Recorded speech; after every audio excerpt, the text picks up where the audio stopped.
Nilabas na nga ng Honda Philippines ang Winner X150 2024 dito po sa Pilipinas mga parikoy. Nagpapasalamat po tayo sa Honda Philippines dahil in-invite po nila tayo dito sa launching ng Winner X dito po sa SM South Mall dito po sa May Las Piñas. At ngayong araw mga parikoy, full review natin itong the all-new Honda Winner X150. So ito mga pare ko, test drive tayo nitong Honda Winner X150 yung bago. Ito yung test drive natin, yung pinaka-top of the line nila. White, red, and blue combination. So tara, ma-testing natin.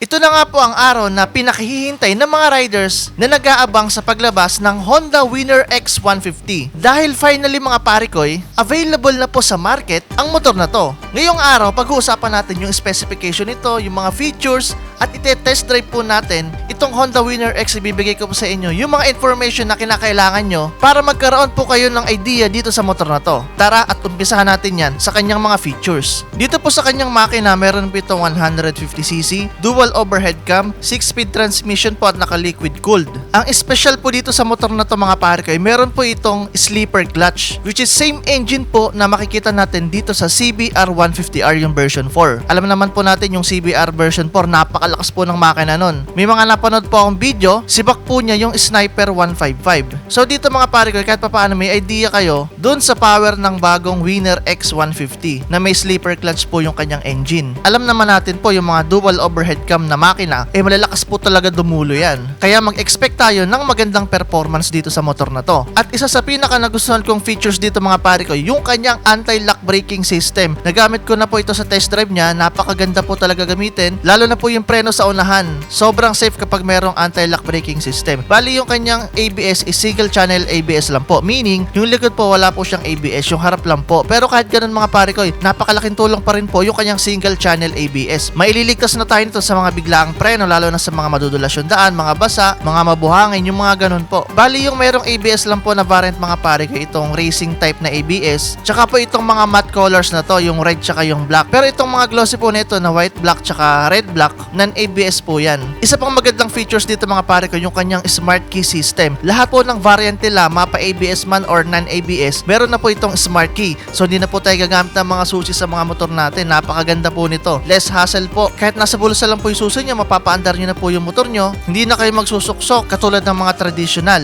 Dito less hassle. Tapos ang maganda pa dito mga pare ko, andyan na rin po yung button ng seat opener. Kaya napakaginhawa talaga i-operate nitong motor na to. Bukod pa dito sa smart key system mga pare ko, meron ditong anti-theft alarm tsaka yung answer back system. Yung anti-theft alarm, kapag may gumalaw ng motor nyo, tutunog po yan ng malakas at may inform kayo kung may gumagalaw ba sa motor nyo. Tapos meron din po itong answer back system na kapag pinindot po nyo yung susian nyo, tutunog po yung motor nyo. Napakalaking tulong po nito. Kapag nag-parking po kayo sa napakaraming motor tapos hindi nyo na po alam kung saan nakapwesto yung motor nyo, pipindutin nyo lang po yung smart key nyo, iilaw at tutunog po yung motor nyo at madali nyong malolocate kung nasan yung mga motorsiklo nyo. Sumunod po itong USB charging port. Isa sa mga gusto ko ring feature sa mga motorsiklo. Bali USB ready na po ito mga pare kayo. Hindi na po kayo bibili ng mga car socket. Bali meron po itong 5 volts saka 2.1 amperes. So napakalaking tulong po nito sa mga mahilig mag long ride. Wala na po kayong pangamba na baka malobat yung mga gadgets nyo. Kasi dito may charger na tayo. Lalo na tayong mga motorcycle rider, ginagamit po natin yung ating mga smartphone for navigation. Kaya napakalaking tulong po nitong charger na to. Sumunod mga parikoy, lahat ng ginamit po dito sa Honda Winner X is all LED na yan. Kaya sobrang tingkad talaga ng ilaw nito. Lalo yung signal light, kahit tirik po yung araw, kita-kita talaga ng mga kasama nyo sa daan kung saan kayo liliko. At syempre, bukod sa matingkad, matagal po ang lifespan ng mga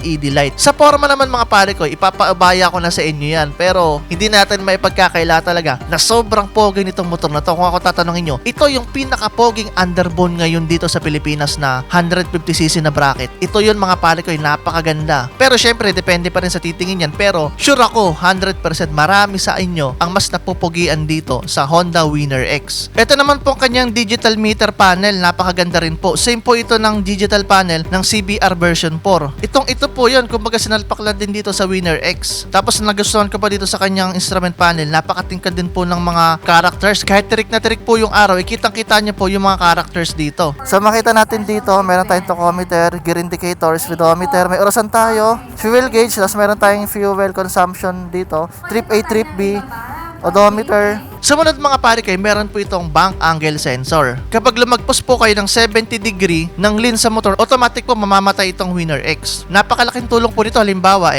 wag naman sana na sakot kayo sa mga aksidente or tumumbay yung motor nyo, sumemplang kayo ng konti, automatic mamamatay yung makina nyo. May mga pagkakataon po kasi na nakakalimutan ng mga nagtatayo ng motor na naka-open pa pala yung makina at natitwist nila yung throttle. Ang nangyayari, mas lumalala pa po yung damage sa motor. Kaya maganda to, automatic shutdown na yung makina niya kapag tumumba po kayo or lumampas po kayo ng 70 degree na lean. Sa mga preno po mga pare ko, sa unahan po meron tayong hydraulic disc at makikita po natin dito single piston caliper po. So gaya po na sabi ko kanina, meron tayong ABS at non-ABS, which is single channel ABS lang po, meaning sa harap lang po yung may ABS. Dito naman po sa likod meron din po tayong hydraulic disc, single piston caliper din po yan. At mapapansin natin yung kanyang mga disc brake naka wavy disc, nakadagdag angas po dito sa overall body design ng motor. Sa mga gulong naman po mga pare ko, sa unahan po meron po tayong 90/80 size 17. Tubeless po yan. Sa likod naman po, 120/70 size 17. Tubeless din po yan. Ang maganda dito sa Winner X, bukod sa nakadagdag brusco yung lapad ng gulong niya, mas safe ito gamitin sa mga travel natin. Mas malapad kasi yung gulong, mas madaming contact ng goma sa semento, mas makapit po, mas safe tayo. Sa bigat naman po nito mga pare kay, meron po tayong 122 kilograms. At sa seat height, meron tayong 795 mm.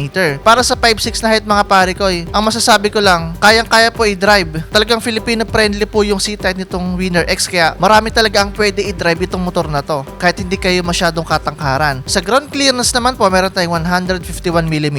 Fuel tank capacity, meron po tayong 4.5 liters. Ako kasi nasanay ako sa Honda Click ko na 5.5 liters. So kung dito sa 4.5 liters, medyo mabibitin po ako nito ng konti. Sa preference ko lang po yun mga pare ko, kasi nasanay ako sa 5.5 liters, tapos yung isang motor ko po is naka 10 liters. So para sa akin, yung tingin ko dito sa 4.5 liters, medyo maliit po. Maganda sana kung sinama na rin nila ito sa upgrade, no? Pero kahit pa paano naman mga pare ko, malayo rin naman po yung mararating nitong 4.5 liters. Biruin nyo, yung fuel consumption po nito is 52.3 km per liter. So sa isang full tank mga pare ko, meron po kayo matatakbo na 235 km. So malayo na rin talaga siya. At syempre, fuel injected po itong motor na to, kaya napakatipid po nito kumonsumo sa gasolina. Sa upuan naman mga pare ko, nakatuto niya, no?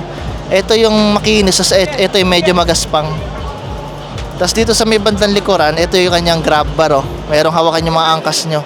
Tapos yung kanyang tapakan, naka-alloy na po yan. Unlike sa iba na bakal, ito alloy na yan yung angkasan. Ito yung kanyang shifter, oh. Grabe, napakaangas pala talaga sa personal. Mapapansin natin dito, yung butas na yan, andito po yung kanyang busina. Grabe, napakaangas dito sa personal mga palo. Kaya ewan ko pag sa personal nyo nakita to. Standard lang swing arm niya, hindi siya yung parang malalaki. Parang yung sa CBR din. Mayroon din siyang center stand tsaka side stand. Tapos yung signal light niya, hindi siya awkward kasi tingnan nyo, integrated na siya dito sa pairings. Hindi kagaya ng iba is nakalawit pa dito. Kasama na sila dito sa pinaka pairings. Hindi siya takaw na yung tipong mababali siya. Ang ganda ng combination nitong red tsaka white. Dito naman po sa left handle switch, meron po tayong high and low beam. Tapos pag sinagad nyo po sa pabayan, meron tayong passing light. Meron din po tayong busina tsaka button sa mga signal light natin. Sa kanan naman po, ang makikita lang po natin dito ay electric starter. Yung kanyang mga handle switch dito mga pare ko, nakasama na siya dito sa may pinaka fairing. Unlike yung mga ibang design, natatanggal talaga yung mga handle switch, pwede kayo magpalit ng mga aftermarket. Pero dito, nakasama siya sa mismong assembly ng fairings niya. Sa mga suspension naman po, sa unahan, meron po tayong telescopic fork. Showa po yung brand niyan. Tapos ito naman po sa may likod is naka-monoshock po tayo. Sa paggamit ko naman dito sa motor to sa kanyang test drive, dinaan ko siya dito sa may mga hams na to. Okay din yung kanyang suspension. Maganda rin po yung play. So ito mga pare ko, test drive tayo nitong Honda Winner X150 yung bago. Ito yung test drive natin, yung pinaka-top of the line nila. White, red, and blue combination. So tara, ma-testing natin. Grabe, katunog talaga ng CBR to.